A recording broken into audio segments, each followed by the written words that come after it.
You are listening to This is Oklahoma, hosted by Mike Hearn, telling stories of Oklahomans and those that have made it their home. What's up, guys? Welcome back to another episode of This is Oklahoma Podcast. Mike Hearn here, your host, back with another episode. Excited to share this episode with you today, but before we do, I've got to thank our sponsors. First of all, the Oklahoma Hall of Fame. They've been a huge part of this podcast for the last few years. So the Oklahoma Hall of Fame have been sharing Oklahoma's story through its people since 1927. For more information on the Oklahoma Hall of Fame, go to www.oklahomahof.com.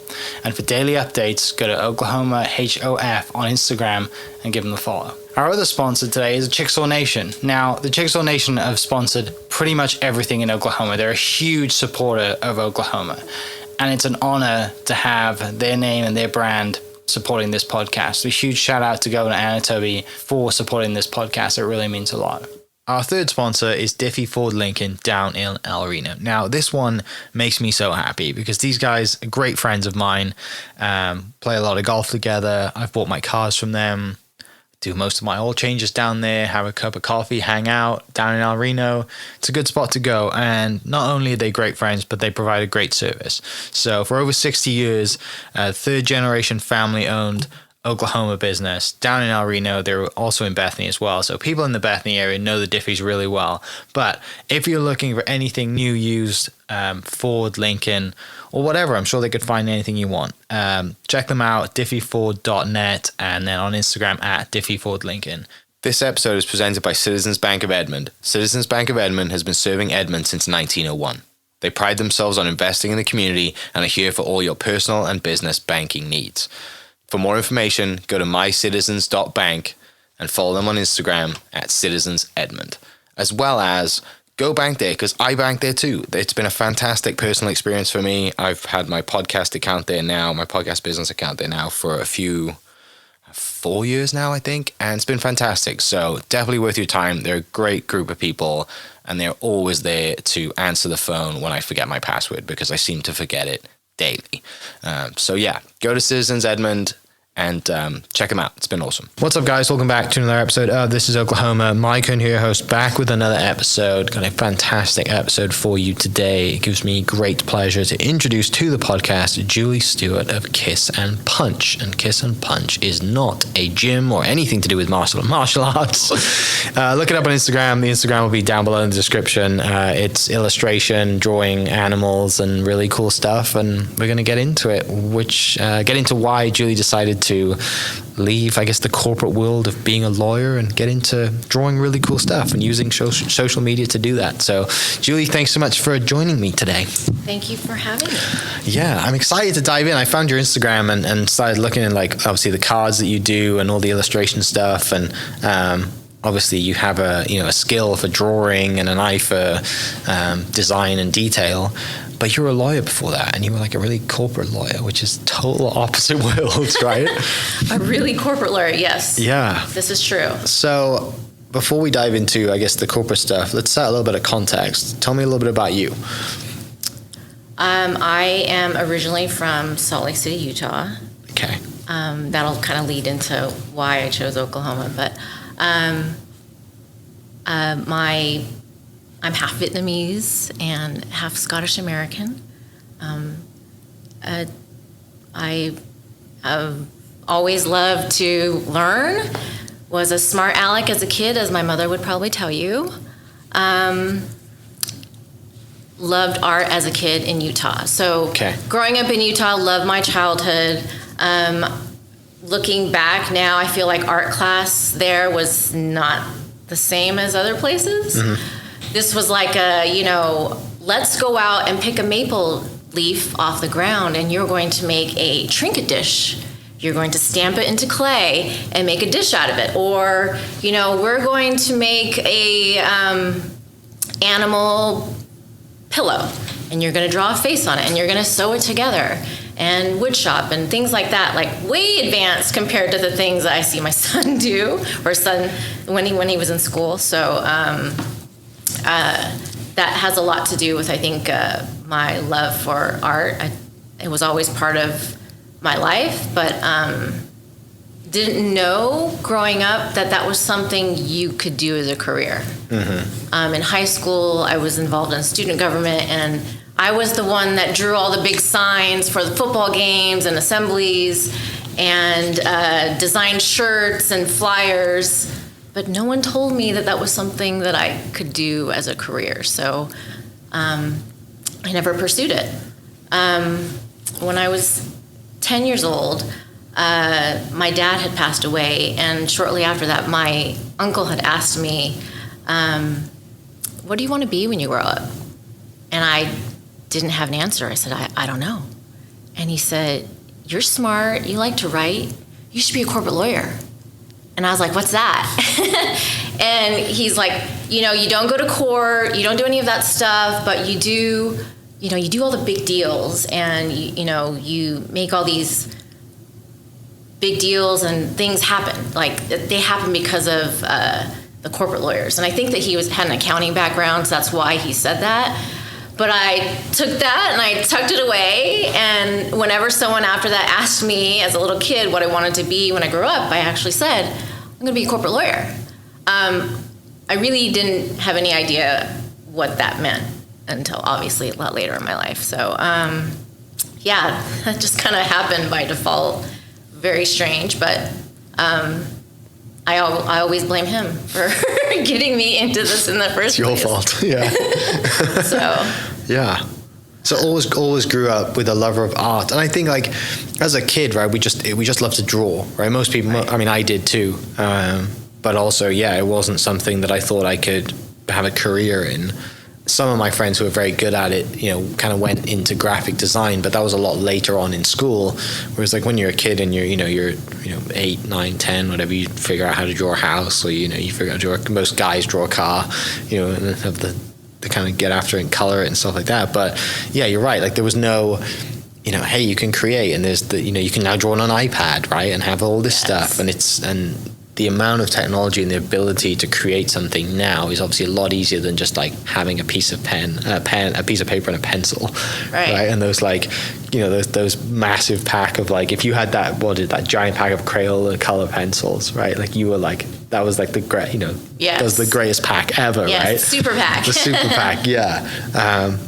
But yeah, I mean, I'm glad, it's great. I can't wait to kind of dive into the story, and it's a full circle moment for you, obviously, to have this business and go back to that. Right. But yeah, as a 10-year-old, and your uncle's like, you should become a corporate lawyer. Like, I didn't know. Yeah. So from that moment, then you kind of go through school, middle school, high school, and you're like, yeah, I'll do that. I don't know what that looks like, but eventually, I guess you figure out what that looks like, and you decide to. Well, I guess, when was the moment that you think that, oh, I know what this is now. Yeah, I'm going to go do that. The corporate law? Yeah. Well, in high school, like I said, no one told me, even though I was technically doing graphic design, no one told me that was something I could do. I did enjoy school newspapers, so I decided, let's major in broadcast journalism. Mm-hmm. So I did that. I went to USC. I ended up double majoring in political science, thought I was going to be a political reporter. Worked in TV news the whole time I was in school. I even did a stint at Georgetown in the summer, one of the summers, and worked at Meet the Press, which I thought, ooh, this is a big deal. But by my junior year, I just felt like this isn't intellectually stimulating for me. This is not something I want to keep doing. It just felt really empty. So corporate law. A lot of my friends who were on the political science side were planning to go to law school. So I kind of, changed gears and started focusing on that. I took a year off, was a paralegal for a year at a real estate firm, actually, and did, I focused mostly on the corporate law part of it. So forming the companies for big deals.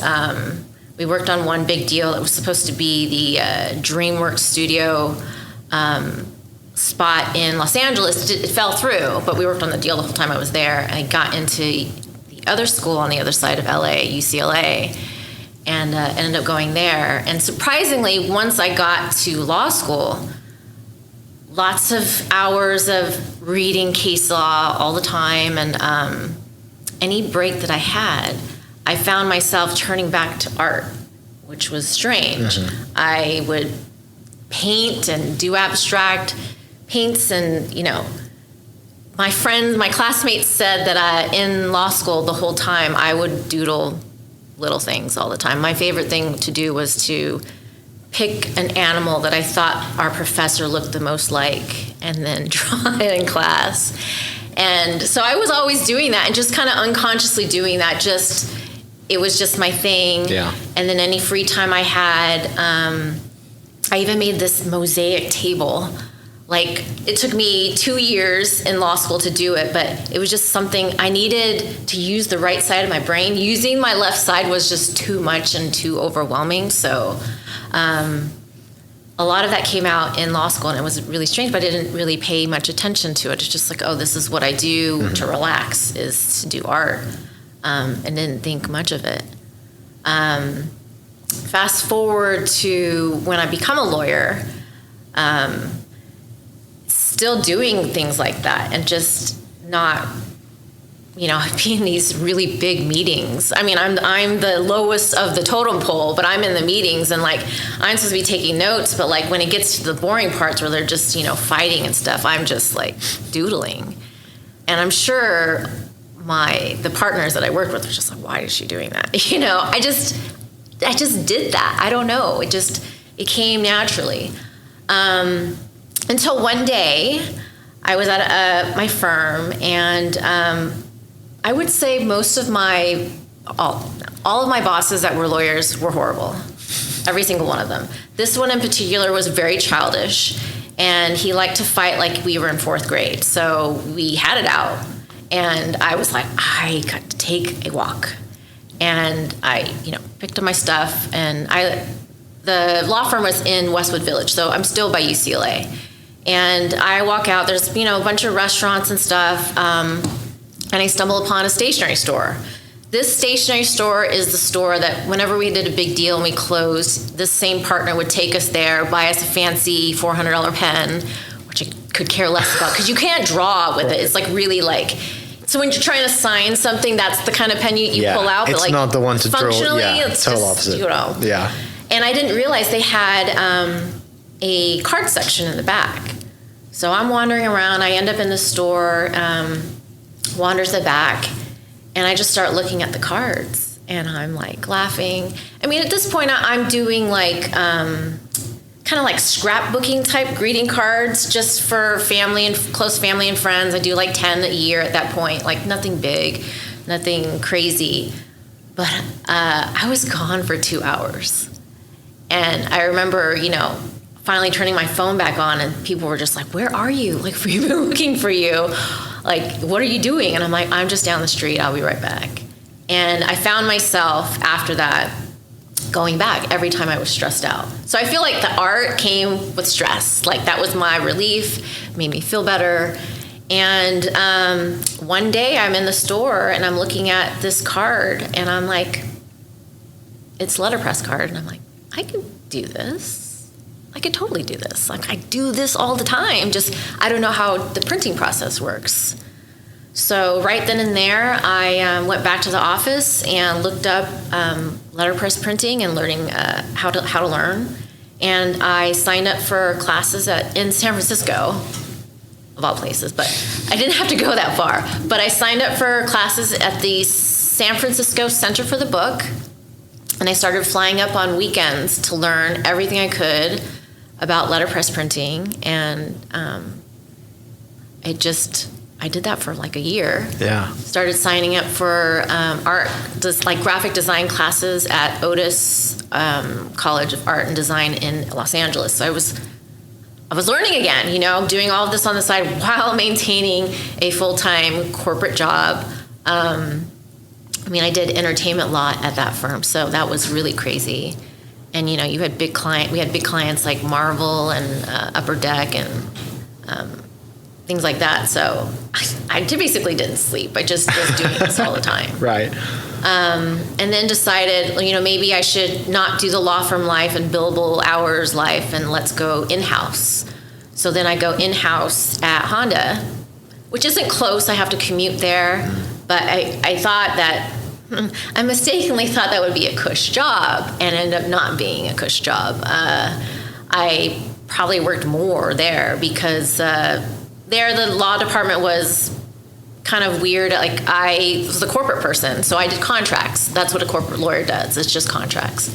And all the litigators there, they use outside law firms, so they didn't really do much. They just sit back and like relax and let them do everything and just review it.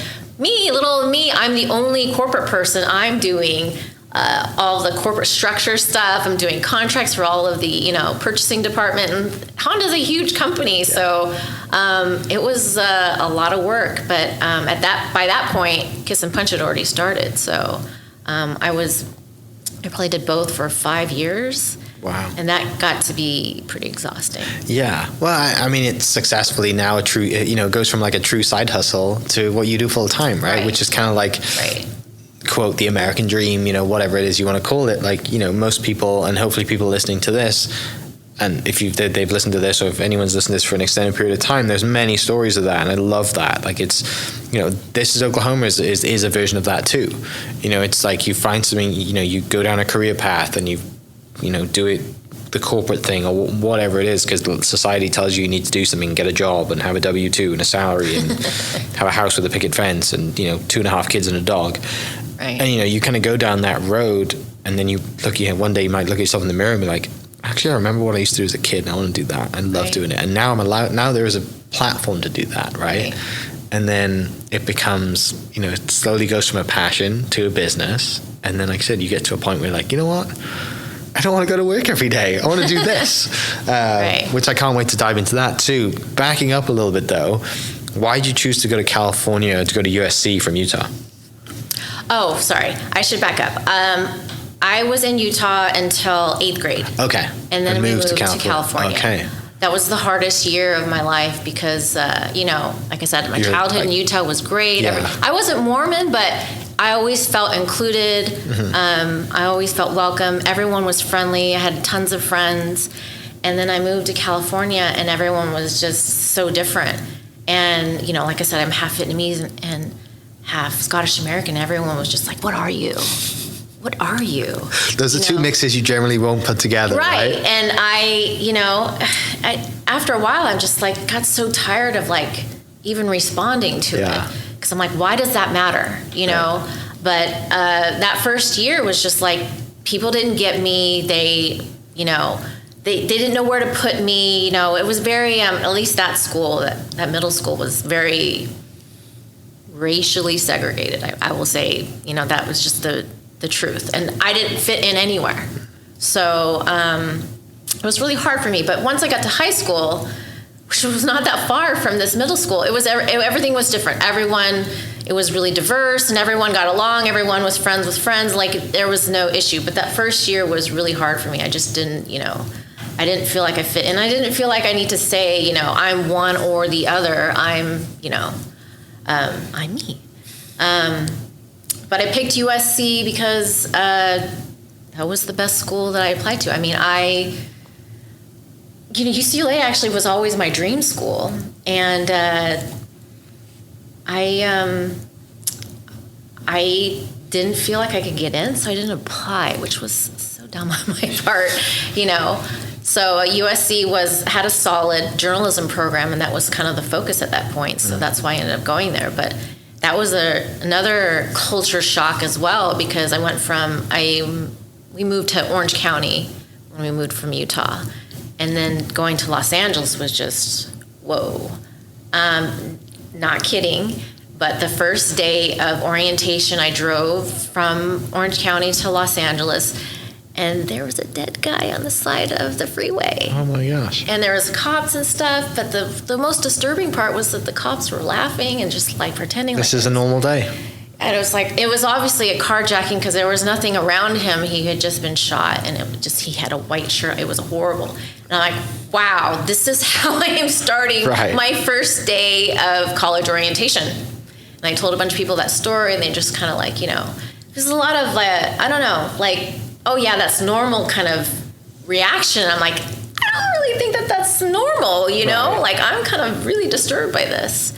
And USC is much nicer. Actually, I would say USC is much nicer than UCLA now. Mm-hmm. But at the time, I mean, it was a place where, you had to be on guard and make sure that you were doing everything safely and not doing anything, to jeopardize your own safety, I guess. Yeah. So where does you kind of mentioned earlier that like you always seems like you've always been pretty switched on and kind of smart in that area. Where does that come from?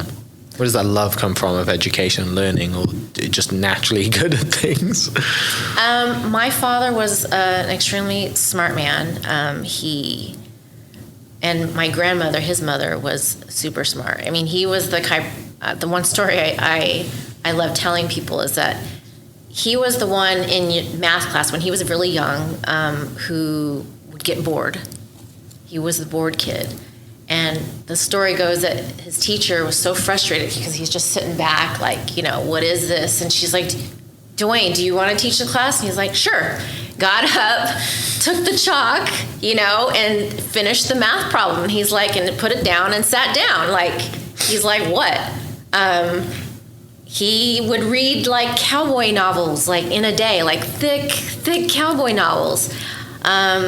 He ended up being an engineer for the Air Force, super smart guy. We would watch Jeopardy together before he'd passed away. And he was the guy that could answer all of the questions. I mean, except for the things about music and, modern day culture. Things. That was me.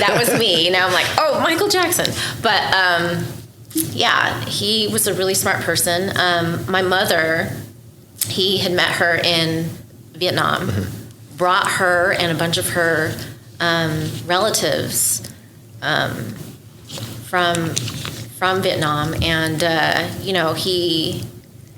don't know. I think that maybe that's why they didn't end up staying together, because she was from a family of 8 kids, and she had to stop going to school so she could provide for the family. So the education was like starkly different, and she was never like a tiger mom or anything like that. She was just like, be grateful for your education.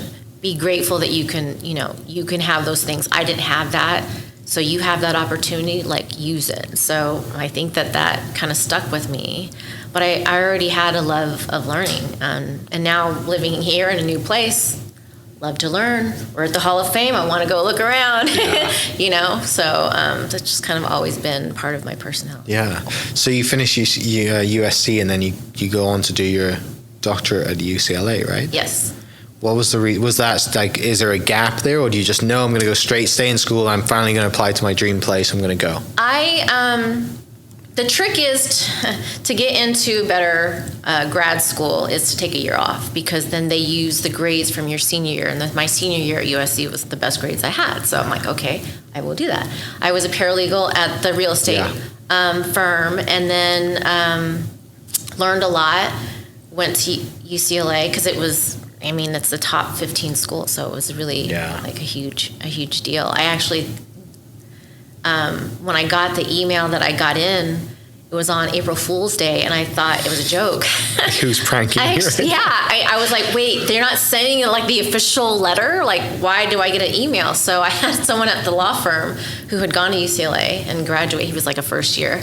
He called up the admissions office, like, are you guys sending email? You're not doing the letters anymore? Are you sending emails out? So he confirmed that I had gotten in, and at that point, I still had a few law schools to hear back from, but I already knew, like, UCLA's it. So yeah. I was really happy about that. Yeah, it's a pretty cool moment, right? To get that and finally get to your spot. And also, like, for being a paralegal for a year, you're just like, I want to be a lawyer, right? Like, I want to go do this. I can push paper for a year and deal with all these people that sometimes you probably don't want to deal with, and some days you're probably glad to be away from them, and go do, like, and then go for it. And obviously you do that. And how was that experience at UCLA? Was it everything you kind of dreamt about?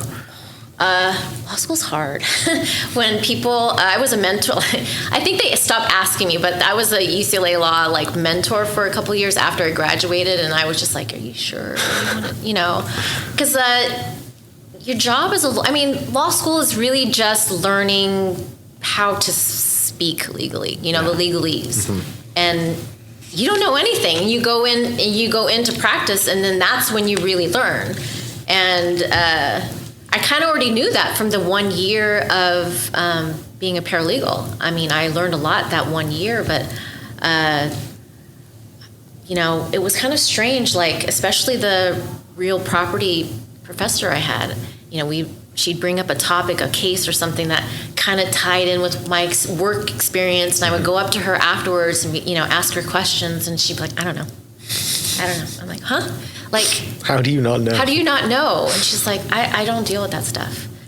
And I'm like, okay, that just the first, she doesn't know anything about that. And then something else came up that first year, and I was like, I asked her again, and she's like, I'm not really sure. I really don't know. And I'm like, I think that you are far removed from reality and how real estate really works, maybe, because these are not I don't even know what the topic was, but it was not something, convoluted at all. And she just had no practical experience. And I think that she had only really practiced for a couple of years, so she didn't really get a lot of real life work experience. So me knowing that, contracts was my favorite subject in my first year. I did well, because I got it, I dealt with some of that. I didn't understand a bunch of, some of the legalese details, but it was a good experience, but it was exhausting to read all the time. That's why I really think that the art just kind of came in, because it's just my eyes need to rest. They need to do something else besides, review all these cases. They're really just prepping you for the bar exam, which thankfully I passed the first time, because I don't know, I didn't want to go through that again. Yeah, it doesn't seem like a fun process. There's so much pressure on you too, and then the amount of time that you wait to hear, right? And then obviously everyone hears at the same time, and it's just like, I had to go watch a 3-hour movie. I was like, I need something to pass the time, because this is so stressful.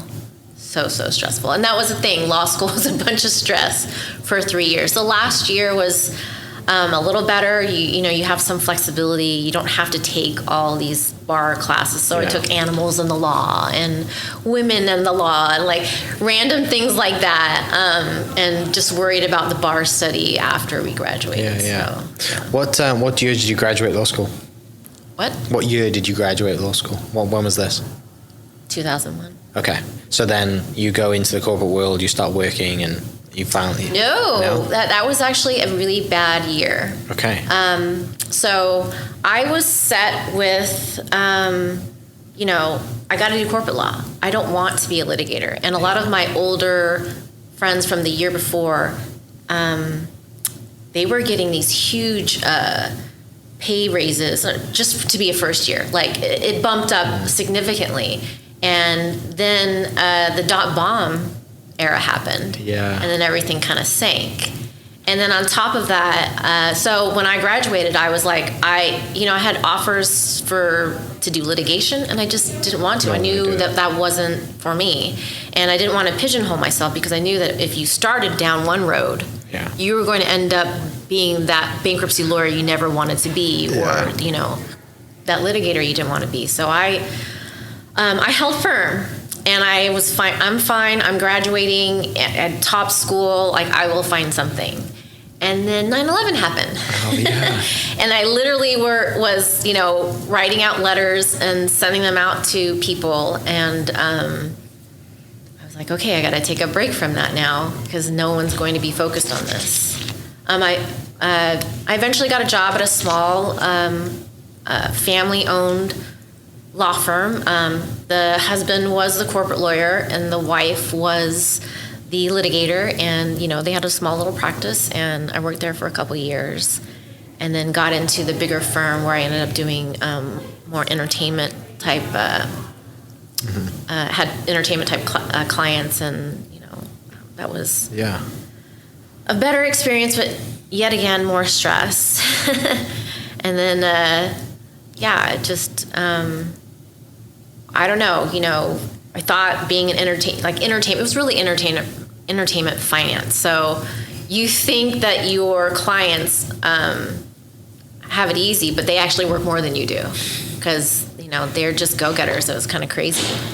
But just mergers and acquisitions, things like that. I learned a lot of different types of areas while I was in corporate law. I mean, I won't bore you with them, but I worked at the SEC when I was at UCLA, so I did some insider trading there. But those filings. I mean, it's just a lot of paperwork. It's a lot of paper, and I'm still dealing with paper, right. But a little different. Nice, pretty paper. Yeah, that gives you a totally different reaction to being served, right? Yes, it's sure. a lot more fun to send someone a card. Yes. So it says obviously that you started Kiss and Punch 2010. Well, before that, I actually did wedding invitations. Okay. So you do the cards for family and then the invitation. A lot of people kind of do the same thing where they, at that point I was printing myself too. Yeah. So, the wedding industry is hard. I mean, it's easy because a lot of people that get married and want invitations and things like that. So getting the work is easy enough, but oh man, I had a couple experiences with groomzillas, and that was enough for me to be like, okay, I'm done. Let's try greeting cards. And at first I was really intimidated because I didn't know what my style really was. I just thought, oh, okay, you need birthday, you need all these different topics, and kind of went with that. But it took a while to kind of find my voice. Actually, a year after getting into greeting cards, I had printed a kind of like it was Facebook status card. It was, congratulations on your change status, and it looked like the old Facebook, like a snapshot of it. And I actually got that mentioned in a Wall Street Journal story about stationery, how stationery was making a comeback. So when I had stumbled in that stationery store and saw all these letterpress printed cards, that was like a revolution, like that was starting up. And people were finding these antique presses and, learning how they worked, because, this was something that pressmen did, and, this was not something that a lot of normal artists were even learning or doing in school. In design school. So that was like a revolution, and like getting into that I was like one of the early people doing that. But I lost my train of thought. So you're doing obviously Kiss and Punch while you're in work. Yeah. Tell me about that transition then. Tell me about that, like that. I mean, are you at this point working towards thinking, wow, I can really do this? Was the goal from start just be like, I'm going to sell this stuff, or when you get those first couple of sales, you think, man, I can really do this for the rest of my life? Well, now I remember the Wall Street Journal thing is really kind of what opened my eyes. Yeah. I had one little paragraph. She interviewed me for like 10 minutes. She put one little blurb about me, that I was a small studio in Los Angeles, had a Facebook card. And then all these retailers from around the country started messaging me on Etsy. Hey, do you sell wholesale? I had, at that point, I don't even know how many cards I had. I had maybe like 6. Yeah. So I didn't know, much about it. And, but I kept getting, inquiries that I thought, I need to look into this. Maybe this is how I scale up, is by, selling wholesale, because then you're making a bunch of cards and then you're just selling. But I didn't know anything about it, so I ended up taking some courses on how to sell wholesale, because I had no idea. And then actually a retailer in Portland told me about the National Stationery Show, which doesn't exist anymore. But at that point, she said, that's the place to be. If you want to grow your business, you need to figure that out. And so I walked it in 2011, and I thought, okay, great, I'm going to do this. Like, I need to figure out how, but I'm going to do this. And, I was kind of intimidated, because this is not your typical trade show. These people had stationary lines, but they looked like stores. Like, they were so intricate and so detailed, and a lot of my stationery colleagues are just really talented and more than just, cards. And so they made these beautiful booths and stuff. And I was like, wow, I got to really figure this out. So while I was Well, the next year I got pregnant, so I had my son. Got rid of all of my printing press equipment. Took a break. Yeah. No, I got rid of it because I didn't feel like it was safe. Oh, sure. For a little Fair, baby yeah. to be around any heavy equipment like that. So I found my pressman who I still use, and he prints all of my things. And thankfully, I know everything about letterpress to know when there's an issue or not. And so I skipped that year, and then I debuted the following year, and I did that National Stationery Show for 4 years in a row. Some of my first retailers, were from actually Oklahoma. Chirps and Cheers, that's in OKC. Mm-hmm. They were originally in Edmond, I think, with the previous owner, and they were one of my first stores to carry my line, so that was really great. And there was another one that's was in Norman called Postscript, but they're not in business anymore.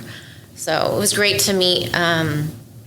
Retailers in person, and I did this on the down low. Like, I was at Honda, and I was like, I have to have this week off, this whole week, and so I basically dedicated myself to flying to New York, not answering any emails, no phone calls, nothing, and just focused on doing the show for 4 years in a row. And then, they got to be, the more I did the show, the more I grew, and the harder it got to be to juggle it all. I literally would be at my desk, and I would be folding cards under my desk, and I had like a glass. I didn't have any privacy. I didn't even have a door. It was just a glass wall. So, like, if you really pay attention to what I was doing, I'm like folding cards to put together wholesale and retail orders. And if you were in the mailroom, you knew, because I have this little pretty package, this like big box of stuff, but most people weren't paying attention to what I was doing. So I did that for 5 years, and then I retired from law on April Fool's 2015. Nice. Yeah. Full on, like from day to like get your offer from UCLA to, right. to there. Yeah, that's I didn't really even think cool. of that until now. That's really cool. So yeah, you go to this show, and you get opens your eyes, and then like you said that you're into this like for the next 5 years. When do you decide then? Do you decide like that this might be? Is it like the year that you decided to retire from law? Or, I mean, it sounds like when you have your mindset on something, you're going to do it, although it's for fun. Like, clearly you're getting wholesale orders, you're making money from it. There's a reason that you kept working at it, and you love doing it. When was the moment that you're like, you know what, I'm doing this, I'm pulling the trigger, I'm working towards this, I'm gonna retire from law, and actually like this is going to be my full-time business? The juggling started taking a toll on me. Yeah. I got to the point where I would get sick for like a month, which just never, happened in my life. And it got to the point where I was going to the doctor all the time, and he's like, I can't just keep giving you antibiotics. It's not working. Right. Like, what are you doing? And I tell him, I'm like, I'm taking all the stuff you're saying, He's like, you need to rest. Not to mention you're a mother as well. Right. At this point, you need to you have rest. a newborn. Like, I think that's the only medicine or advice I can give you is just prescribe you 10 hours of sleep a night. 8 to 10 hours. I mean, it was at the point where like they wouldn't let me. This is before you worked at home, and it's a Japanese company, so FaceTime means a lot to them. So I worked from home, but it wasn't. It was like intense. Like, you are leading this meeting. This is before Zoom, so it was like, okay, guys, let's go through this. And it wasn't easy because there was no Zoom, so it was really difficult. And I wasn't resting.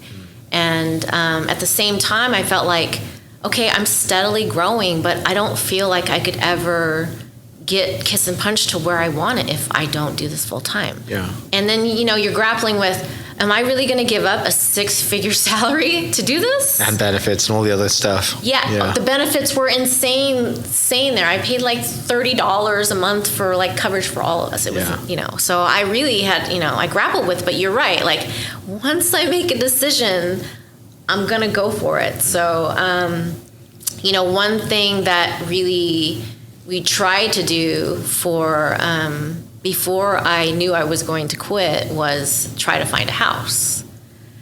And in Los Angeles, that's pretty daunting. I don't even know how many times we, put in offers, and we just got heartbroken over and over and over again. That it got to the point where it's just before I quit that I was like, you know what, we have to stop. Like, I'm already getting sick. I'm already, like, all of these things. I can't have the stress of trying to find a place. And, it's like, you try to find a place that's cheaper, but not in that great of a neighborhood, or, a nice neighborhood, but it's like a place you completely have to gut or, completely renovate. So, you're making a lot of compromises, and it was just so much stress that I was like, if it's going to happen, it's going to happen. And I don't want to put any more energy into this because it's too heartbreaking. Like, my heart is broken. I need to, like, just chill out. And so, I quit, and, we stay renting a condo, and we were in that building until I moved here. And it just, it just kept going up. Like, at that point, I'm like, well, even if I'm making a ton of money with Kiss and Punch, like, this is hard. And when you're self-employed, it's a lot harder also to get a loan, which, I didn't really realize too. So there are a lot of things that I wish people had told me before I quit, but, you learn while you do. All these things you figure out when you're, like, in the middle of, like... Oh, yes. Just, like... insurance. Yeah. So, yeah, I just was like, I don't want to keep doing this to myself. At that point, I'm already ready to leave California. Yeah. Before I had quit my last corporate job, though, I had a friend who was originally from LA. Her husband was originally from LA. Didn't like it. Didn't want to stay there. And they had this great idea. They didn't know where they wanted to go. And so for 2, maybe 3 years, she told me that every 3-day weekend, every vacation, they went somewhere in the country. Yeah. And they went all over the place, like North Carolina, Portland, Seattle, like all over the country. And they were like, they were determined to find their home. And I kept telling that to my husband. I was like, this is what we need to do, because I don't know where to go. I don't know what to do. All I know is that the longer we stay here, the further away it's going to be attainable to find a place. And yes, I said that I wanted to cool it with trying to find a place, but man, what are we going to do? I don't want to be here like forever. And at first he didn't take me seriously. He was like, okay, Hawaii, let's go to Hawaii. And I'm like, that is even worse than California. Right. Like, what? No, like, it's good to visit, but I mean, right. No. Living expenses, everything's imported for the most part. That's like, insane. It's crazy. So then COVID happens, and then my whole, everything changes. I had just signed a lease for a new studio because I wanted to take everything. I was split for all those years. I was splitting my son's room. We had 2 master bedroom. It was a 2 master bedroom condo, but I was splitting. Kiss and Punch was in that room. He didn't have a closet. It was all of my envelopes, and then I just had inventory, and I had a certain system that it all fit, but it got to be overwhelming. Like, the orders were just coming, and it was just taking so long, and I'm like, I need a better system. So February 2020, signed a lease for a studio space, and then everything, gets locked down, and that's when, to me, everything changes in Los Angeles. My son was in 2nd grade at the time. They finished out that year, but then he starts 3rd grade, and everything is still locked down. I don't know about here, but everything there was, you couldn't do much. I have friends that didn't go to the grocery store for 3 years, things like that. So he starts 3rd grade, and that's kind of a transition for kids. They go from, just fun little projects to you got to read this and you got to answer questions. You're more involved. You're writing. You're doing all these new things. So this is how he has to start 3rd grade, is virtually, and it's awful. It's really awful. He has these really sweet teacher, but kids, they don't know what to do with Zoom, right. And it was kind of heartbreaking to watch him every day because, if he got asked a question and he didn't answer correctly, he saw himself on the screen fail. He saw the teacher's reaction. He saw his classmates' reactions. And over that first semester, it just got to be too much. That by the end of that first semester, his teacher had agreed that he could just draw a face on his hand and participate this way. And I was like, wow, let's look into homeschool. Yeah. So I thought it would just be a temporary thing. And so that next semester, I withdraw him from the school, and, we just kind of use all the materials he already had. And I start teaching him. I'm like, well, I love school. I love learning. I can teach you. It's fine. And I thought that he was at a 9-10 school. Like, this is like a top-notch elementary school. He did not know so much. I was upset. I was like, you should know this. Yeah. You really should know this. So we were going to work on this. And as his teacher, he ended up thriving. And I'm like, I wonder what we should do. Meanwhile, the school still hasn't opened yet. I think that his school in LAUSD was one of the last schools in the entire country to reopen. I want to say April is when it finally opened, which is only one more month before school ends. Yeah. So at that point, I'm like, I'll just be your homeschool teacher. I'm confident enough to go all the way through middle school if you want, and then let's just try to find a place that we can move, because everything in LA at that point just becomes tent city. Yeah. It's like really depressing. And I'm still in Westwood. I'm still by UCLA. Like, I haven't even left the area.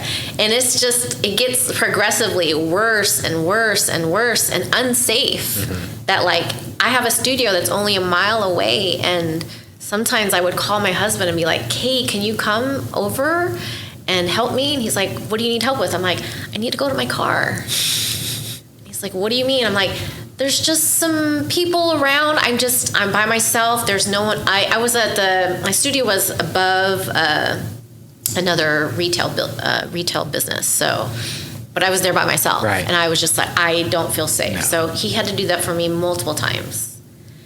And taking the idea that my friend had about going to different places, finally, November 2021, we decided to take a long trip to Florida, because lots of friends have moved to Florida, Texas, Tennessee. And I'm like, maybe, like, let's try it out. It's not Hawaii, but the sun shines. There's sun there. Yeah. So we go from Jacksonville. We hit St. Augustine and Orlando, like all of these cities. We end up in Sarasota and then fly out, and nothing. We love St. Augustine for the history, but it's a tourist town, so we don't really know if that really is going to fit us. And we come back, and I'm just like, I'm frustrated. Like, I just want to get out of here. At that point, like, I could get out of my studio lease, but there's flexibility now. I'm homeschooling my son. My husband works from home. Like, I work from home. I mean, we can go anywhere. Anywhere you want to go. And so how I land in Oklahoma is weird, because it has nothing to do with anybody. I actually have cousins who live in Moore, but every time I would see them, I always saw them in California. I never came to visit. They were like, oh, Oklahoma's so boring. You don't need to come. We'll come here. And they would come. They would come every summer. Never said anything other than boring. So I thought, oh, okay, But in 2021, I start going on social media more. I see it's helping my business, and I get on TikTok. And on TikTok, I seem to really connect with a lot of people from Texas and Oklahoma and like just this general area. And a friend on TikTok sends me, I start talking about it too. I go on lives and I start saying, like, help me. I need to leave California. I don't know where to go. And they send me this article that says, the top 5 most affordable states in the country. And it's like Mississippi and Alabama, I think Arkansas, and then Oklahoma. I don't remember the 5th one. Missouri, I think, is pretty cheap too. Yeah, that might be it. And I thought, well, I have family in Moore. I don't know what that means, but I'll think about it. So November 2022, I just spontaneously take a solo trip out here, and I fall in love. It's kind of crazy. Like landing, I'm like, there's nothing here. Like there's no mountains at all. It is so flat. But I go to Bricktown. I go downtown. I see how clean and safe it is. The energy is amazing. The people are so friendly. It reminds me of my childhood. And then I see all the cows and horses. I don't think I mentioned, but when I was in Utah, my grandpa had a small farm. He had some cows and pigs, and then his next door neighbor had horses that I would ride any chance that I got. So all of that comes like flooding back, and I just see a flash of Lake Hefner, and I'm like, wow, there's a lake house at a man-made lake. Like, I don't get it, but I love it. And it's just amazing. And it takes some time. I come back, and I should back up, but when I'm at the airport leaving that first weekend, I'm at Will Rogers, and the most amazing, the brightest orange sunset ever just comes, shooting through the terminal. And I'm like, wow, this place is incredible. And I leave with a lot of hope, because I saw the house prices. I was like, are you kidding me? Like, this house would be $2 million in my neighborhood in Westwood. It's just insane. And I love everything about it. And it was more diverse than I thought. Like, my family really, I would have been here sooner had they told me more about what it was like. Because they had been thriving here for years. Yeah. And, never really said anything. So I was like, well, trying to keep it a secret. And that's what I think. I felt like Oklahoma is like the best kept secret in America. Like, I want to tell people and I want to shout it, off rooftops, but at the same time, like, don't come here. Please don't come here. Only if you've been approved, because, right. We need nice people here. So yeah, and since I've moved here, and it was a struggle to move here too. Like, I came back and, my family is like, what? Oklahoma? Really? Are you serious? And I'm like, yeah. And I'm like, let me just take you. Let me take you. And every time we came, and I made 5 total trips before we actually moved here. But it was 4 trips with family. And it was like, just, it's diverse. It's more than you think. And it's kind of weird how so many people have, these weird notions about Oklahoma. They have no idea. And I don't feel like a lot of Oklahomies like necessarily correct them. And I'm fine with that. I'm fine doing the same. Oh yeah, just think whatever you want to think. It's just a bunch of cows. Yeah. Tornadoes, horse and carts. You don't want to live right, here. It's terrible. Right. Yeah. Yeah. Stay out. Little do they know, it's like foodie heaven. Right. My sister had told me before I moved here, she said, I will visit you once, and that is it. And I was like, whoa, what? Because you're family, I'm going to visit you once. Right. And I was like, oh, we have to make it so awesome when she gets here. Yeah. And so she came, and I had my housewarming party like the weekend that she was here. And I took her to all of my favorite places. And I remember she has this thing when she goes to a new city, she has to have the donuts. And I'm like, I don't know of a donut place. I don't really do donuts. And for her sake, I was like, okay, let's go on Yelp. I'm going to look and find something. And I found like a 5-star donut place, fresh donuts. And I was like, I don't know. Like, it's got good ratings. Let's try it. Take her. And I think it's open from like 5 to 12. We got there like almost 11:30. So it was really late. And I show up and it's like, there's barely anything in the cases. And I was like, well, let's go for the fritters. There's a cronut, all of these things. And the woman is so nice. She's so sweet. You can tell she just puts so much love into what she makes. And I walked away and I was like, she's getting a 5-star for me because, right. And they were incredible on top of that. And it was at that point my sister was eating the donuts back at our house that she's like, I think we'll come back. We'll definitely come back. And I was like, Yes. What donut place was it? Fresh Donuts. Okay. Shout out Fresh Donuts. Yes. For persuading your sister to come back.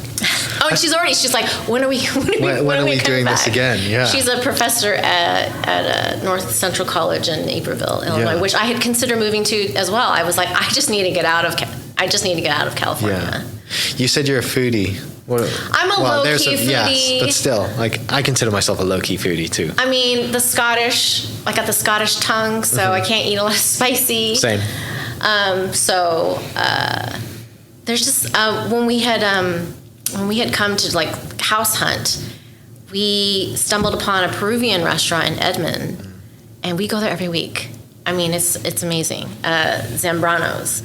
And that first time that we went there, we actually met with the owner, and he told his story. You know, he talked about how he came from Peru and went to Miami initially and tried to make it there, and it was such a struggle. Like, he couldn't get ahead. And he had a friend who had just moved to Oklahoma, you know, and basically told him, like, if you want to live the American dream, come to Oklahoma. And so he did, and he opened a restaurant, and it's amazing. It's amazing food, like pollo saltado. It's really good. Sick. I should have asked you this sooner, but what's Kiss and Punch? Why name it that? Right. So my very first letterpress class, I learned about the two techniques for printing. So the letterpress is the printing press is like super old, centuries old, 5th century, I think. And back then, when they would print the Bible, for instance, you know, the pressman would put all the type in for the page, like page 3, and then put the paper in, and he'd kiss the paper. So he'd kiss the paper, so once it dried, he could flip it over and do the same thing and do page 4. So that's the kiss technique. Okay. But when I was talking about when I was stumbled upon the stationery store, the new technique was to punch it. Gotcha. And to punch it is, I don't use tree paper. I use cotton paper, so it's cushy. And so you pad the press, and then you punch. You know, it's punching the image into the paper, and so you can feel the texture. I should have brought you some. Sorry. Okay. You can feel the texture of the artwork, and that's what makes it special. Got you. Where, and I guess how did you develop? When and how did you develop like your style into kind of like the products that you have? Because I think, you know, you obviously have a sense of humor in your style. You know, so where does that come from? And also then that fits you into, you know, your USP or, you know, for the business. It was through the trade show. I mean, the trade shows were great in New York because you got real live reactions. It's different from doing like a craft show in person when it's just a consumer. But the trade shows, it's the retailer who has a store, who knows how to sell cards, and gives you their feedback. And you know, one of the first punny cards I did, my sister, she's going to really hate she's going to really hate me for saying You can name her if you want to shout her out. Come back to Oklahoma. I call her Teeny. Yeah. I came out with the hope you have an unforgettable birthday, and I drew a little simple bowl of pho. Yeah. And that's a Vietnamese pun. Yeah. And she's like, no one's going to know what that is. And I'm like, but people eat pho all the time. It's not just our own culture thing. It's everybody now. It's totally everybody. And she's like, I don't think so, but you can try it. And I'm like, it was a hit. And I was actually, and I'm gonna say this, I was actually the first person to do that pho, and then it's taken off since then, and people have done way better than me with that card, but that pun. But like a lot of Vietnamese restaurants would be punny, and so I got a kick out of it. I saw the retailers' reactions to it, and wordplay was always a thing I had with my dad too. Dad jokes, I mean, come on. So I just thought this would be really fun, and some of the few ones that I would do here and there, would sell well. So I'm like, maybe this is what my niche is. I need to focus on that. And I'm not I'm kind of a big dill kind of pun person, I need to be challenged. So I will spend hours trying to figure out something. If I just recently did a hamster cart and I haven't drawn a hamster yet. So I'm like, I need to think of something. It's got to be different. I don't want to do what everyone else is doing. It's got to be unique and it's got to be me. So I definitely try to do puns that are not already out there, I guess. Sometimes that's what people want, and here and there I'll be like, fine, I'll do it. But I'm always trying to make it different and challenge myself. So. That's kind of like, how do you keep progressing, right? How do you keep making it different and fresh? And that it is obviously your kind of lawyer background and way with words and learning, just reading a dictionary basically just to find words, but also it needs to be funny, and the dad joke side, I think, ties into something you remember about you and your dad, which is nice. True. To have that come back around. But how about kind of like the process then of like, and how that's changed over the years of, you're drawing stuff, but also now with like AI, you could probably just type into ChatGPT, hey, give me a cartoon character of this. Like, has that been different? I haven't used ChatGPT for that, for the actual artwork. I've seen some amazing things, so I definitely want to kind of see what they come up with. But I did a TikTok live maybe like 6 months ago, and I needed some pun ideas for a trade show. It was a small trade show I was doing it, and they wanted they had a punny card category for you to try to. It was a contest. So basically, if you got punny award, then it would be displayed at the actual trade show. And I was on a live. I'm like, let's use ChatGPT because you guys aren't coming up with great stuff. And I don't know what it was, but I typed in a bunch of things, and they're just, it's not, the AI is not there yet. No, it's not. Sorry. Maybe for the images, it would give me some ideas of like how to, okay, this is a good position for an animal or something unique or something like that. But the puns were awful. Oh, they were so awful. Inside jokes is not there yet. It doesn't have a sense of humor. And it would keep giving me the same one. I'm like, how about more?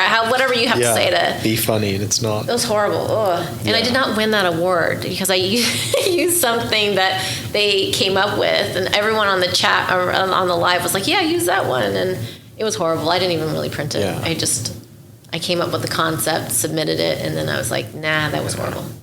You mentioned being on live a few times, and obviously social media is a huge part of your business. Tell me about that and how that's aided you and helped you sell product.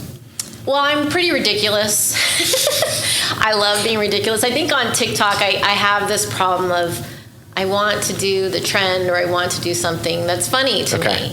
I mean, apologies to all my fans that like me to like show their order, but it's really boring. It's so boring. It's like, Kate got this, and I can show you the cards, and it's fine. It's an easy way to do social media, but it gets really boring, and I need to entertain myself. So lives, people told me when I was doing my lives on TikTok that they really got to know me better. And even though I did all the ridiculous stuff, and they see my, silly puns and whatnot on my actual products, that they really got to know me. So I thought that was nice, but, that's really time consuming too. And TikTok has changed so much in the last 6 months that I kind of stopped doing that because TikTok Shop just kind of took over. But if I see a funny trend and if I can apply it to my business, I love doing that. It's, I think it's showing me. People might be like, what is wrong with this girl? But it's me. That's me,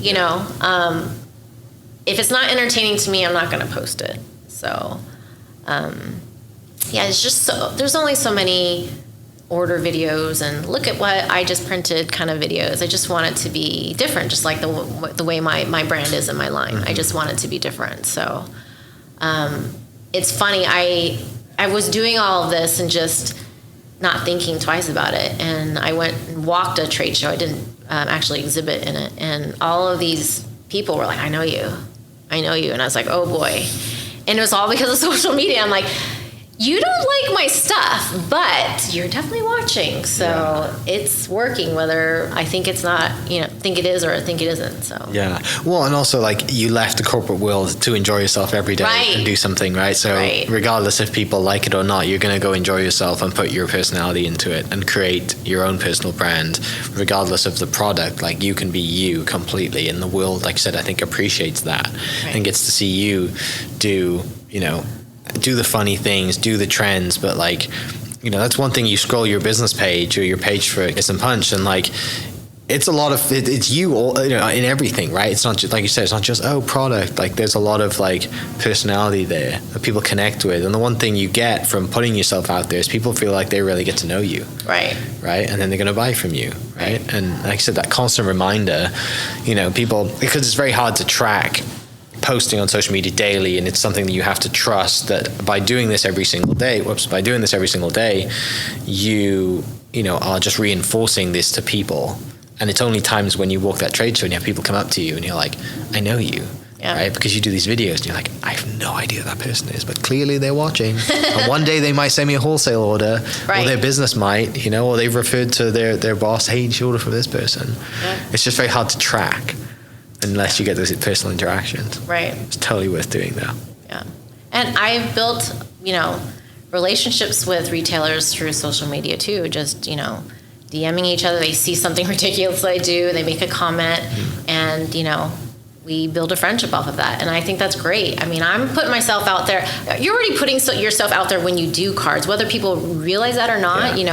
This is your perspective on how birthday should be celebrated, or how, this is your sense of humor. And you're putting yourself out there, and social media is just, the same thing. Because some people are like, are you really like this in person? And I say, yes, I am.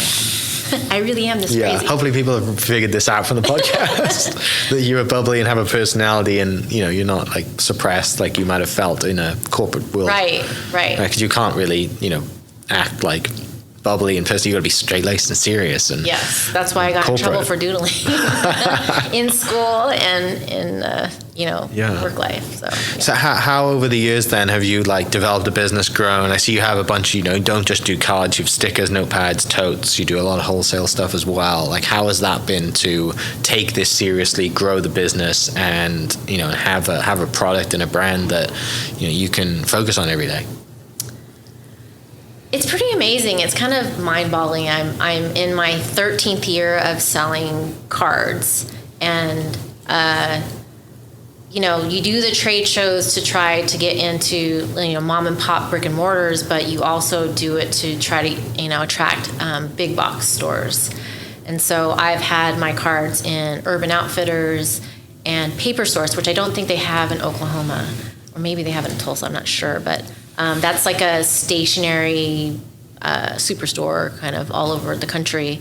And, Barnes & Noble bought them back in 2021, and I just got, a card in Barnes & Noble. So that's a whole nother, beast in and of itself, trying to get those orders for big boxes together. But, wholesale is a big part of the business.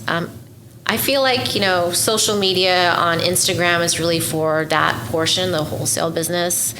But I've been trying to grow my TikTok just to, connect with consumers directly and build upon that. Because that's how I started. I started selling on Etsy, and I still sell on Etsy.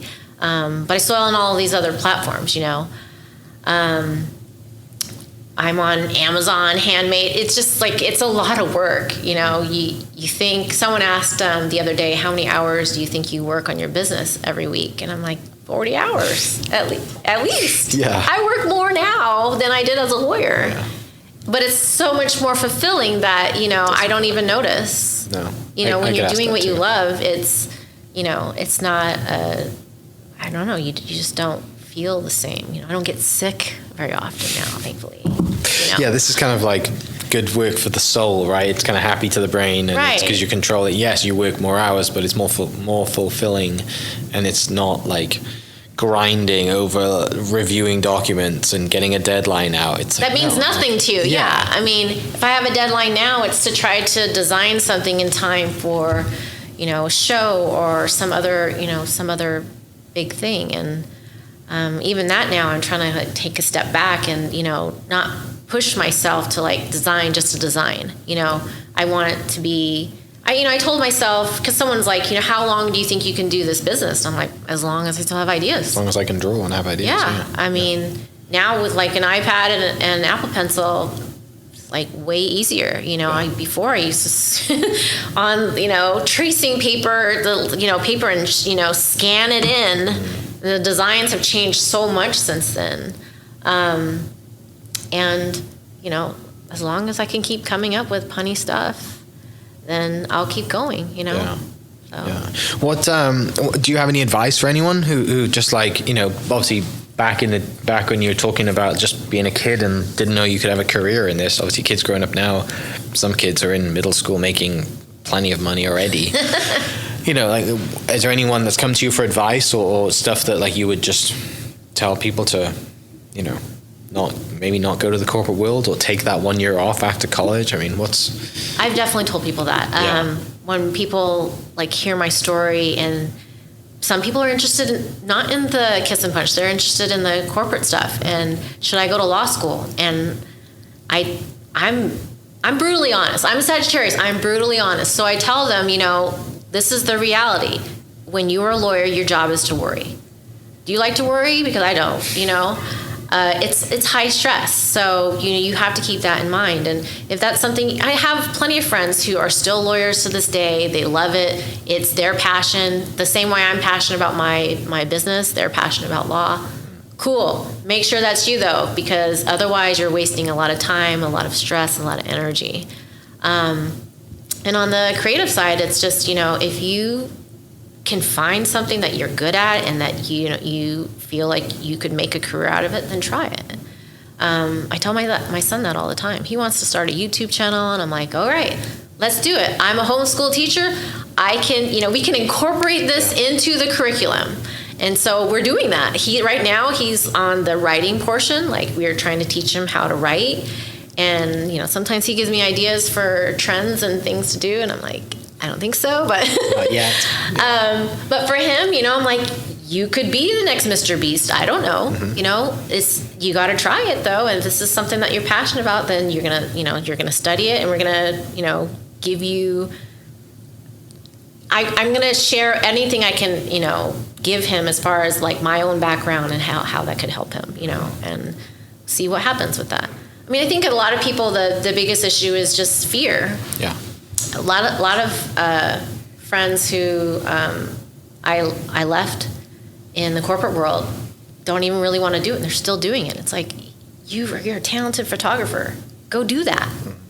And, put some effort into it that maybe you can turn that from a side hustle into a full-time gig. Like, you can do it. You just got to be focused on it and, not let fear kind of hold you back. So... Do you probably wish sometimes you'd done it a lot sooner? Yes, I'm in the sooner state. I wish I had done it way sooner, for sure. It's crazy. I mean, all those years of stress and then gray hair to show for it. No thanks. Like, I could have prevented all of that, but I just didn't have anyone who could tell me that was something that you could do. I feel like, these days kids have it. You want to learn about something, you go on YouTube and watch a whole bunch of videos and see if this kind of fits you or not. I remember when I was a kid, I looked up how to be a comedian, it was some kind of book, and I read it in elementary school, and I was like, whoa, that's a lot of pressure. No, not going to do that, because I didn't know what I wanted to do when I got older. That's why the whole corporate lawyer thing kind of happened, because I just was not sure. I'm like, I'm not going to be a engineer in the Air Force like my dad, I don't know what to do. So, but kids these days, like, they want to be a comedian. They can watch these videos, they can study them, they can do all these things. They have it made, really. Yeah. There's no excuse. If they got the free time to do it, then they should try. So I try to kind of impart that kind of belief system in my son. I don't know if it's working, But we'll see when he starts, his YouTube channel. Yeah, subconsciously, I'm sure it'll always be there, right? Because the good thing about being homeschooled and obviously being around an entrepreneur as yourself, like he's always going to see that, right? Regardless if he hears it from you and listens, he's always going to have that example of you, like doodling after dinner or just grinding or whatever it is, like just working on something that, like 10, 15 years from now, he's going to be like, oh, like where does that work ethic come from? Well, it comes from an example of mum doing this every night, and even though she loved it, it was still work, but it was working towards something you love to do, rather than like you said, kind of reviewing documents after work. That's just like, God, they clearly visibly they can see that you're frustrated with what you're doing. Yeah. Sounds like you're a continual learner as well. Yes, for sure. What's kind of the focus at the moment? Are you a YouTube learner? Are you a big reader? Kind of how do you learn, and what are you learning right now? Definitely both. Yeah. Right now, I'm honestly enjoying learning about Oklahoma. Okay. I mean, I think anywhere you grow up, you learn about whatever state you're in. So I didn't know much about the Sooner State at all. So I'm loving exploring when family and friends do come, other than taking them to my favorite foodie places, I still want to explore the Pigeon Museum. I mean, that was just great. I've gone to the Skeleton Museum multiple times now. I just think it's really awesome. So I'm really loving learning about Oklahoma now, because even that first trip, even though I fell in love all the way back then, like, every day is something new, and it's great. Even that ice storm the other day, I was like, wow, this is different for me. So I'm really loving that, and just enjoying my time here. My cousins now, when they introduce me to friends, they say, "This is my cousin Julie. She came from California and she loves it here." And I just crack up because I'm like, yes. And what's crazy to me, and I don't see this, but people say when I got here in August that they can tell that I'm so much happier on social media. Like, what is it about me? Like, I'm the same goofy person. Like, I don't see it. What are you seeing that I'm not seeing? But they can tell. And I think that's great, That makes me so happy that somehow that's translating in some way. Yeah. Have you read Boomtown yet? No, I listened to that podcast. You need to read that book. Yeah, the book's great, and it'll kind of give you appreciation for Oklahoma City as well, and just the funny little stories in that. But yeah, I mean, obviously this building's great, full of history of kind of the state and the people in it. The Oklahoma History Museum's really good. Right. Pop over there, it's great. Cowboy Hall of Fame is fantastic too. I would love that. Yeah, you'd love that, and do all that stuff. I mean, there's so many. Like that's the good thing about here is like, there's so many things that you can kind of experience, and for the most part they're pretty quiet. Like, you're not gonna, like, you can go to the bombing memorial on a weekday and just kind of go through, and there's no, there might be a few kids classes there maybe, but like you can really have an experience rather than like going to a museum in LA or whatever. It's just like tourists everywhere, and she's like, oh, I can't have a moment. That's what museums are about, is having peace and quiet in front of something. Well, that's one reason why I love it here. I feel like there's my mantra for this year and moving forward, I think, is transitioning from chaos to calm. Yeah. And because my life I've been back to California 3 times now already, and it's every time it's like, oh, I don't want to be here. I'm so glad we left, and I love the quiet. I love the peacefulness of Oklahoma. It's great. I had a previous guest on the podcast, Connor Quinn, a couple of weeks ago, who came from LA as well, and he's like, I love the fact that we don't have traffic. I call the traffic here cute. Yeah. Every time I go see my family and more, sometimes there's like a little tiny bit of traffic, but when the Edmondites, because I'm in Edmond, the Edmondites complain about traffic, it's hilarious to me. I'm like, you do not know traffic. In LA, before I moved, my post office, which I went to every day, was 1.2 miles away. But the 405 freeway was between that. Yeah. It took me 30 minutes to get home every day from the post office. So no complaining. It's fine. You'll be fine. Do you have your stuff in any of the stores in Edmond? There's a AR workshop. Okay. Is close to me, and if there's other stationery stores I need to know about that. Have you thought about doing? You mentioned the workshop bit. Have you done any teaching and workshopping for your products, like for your skills and stuff? No. No, haven't done that yet. Might be an opportunity. Teach some people, right? That'd be fun, actually. Yeah. You've been teaching your son for quite a while, so you obviously have the teacher kind of gene in you. But Yeah. I'm just thinking of like I people who do like the paint and sip, right? They have paint classes, Right. but I mean, you could take it two ways. You either do it as, hey, if you want to start a business, like I can teach you how to do this, but also like if you just want to come hang out and draw silly figures and have puns on, cars. that'd be or so whatever, right? fun. You can actually kind of enjoy it than Right.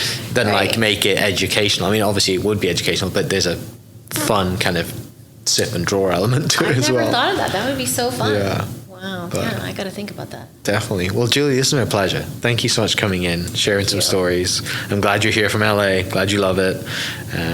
Glad your son seems to be enjoying it too, Yes. and starting his YouTube channel, being creative. Like I said, there's no telling maybe he will be the next Mr. Beast. That But would I be mean, crazy. just having the process and being able to learn creatively and grow up the way that he's growing up now is pretty special compared to the way that we grew up, and drawing on pen and paper or pencil and Right, paper right. and having to scan things in is a little different. Finishing up, you're on Instagram at Kiss and Punch, and the website as well as kissandpunch.com, which I'll put down in the description down below. Is there anything you want to leave everybody with, or anything that like either advice or just something that you'd want to leave anybody with? So much pressure. So much pressure. I mean, if you're someone who's in the corporate world and you have a gift that you need to share, then find a way. Yeah. Just find a way. Don't be scared. Find a way. Awesome. Well, again, thank you so much for spending some time sharing some stories. I wish you all the best for this year, and wish you all the best in transitioning from chaos into calm. Oh, thank you. So thank you for listening, and we will catch you next episode. Cheers.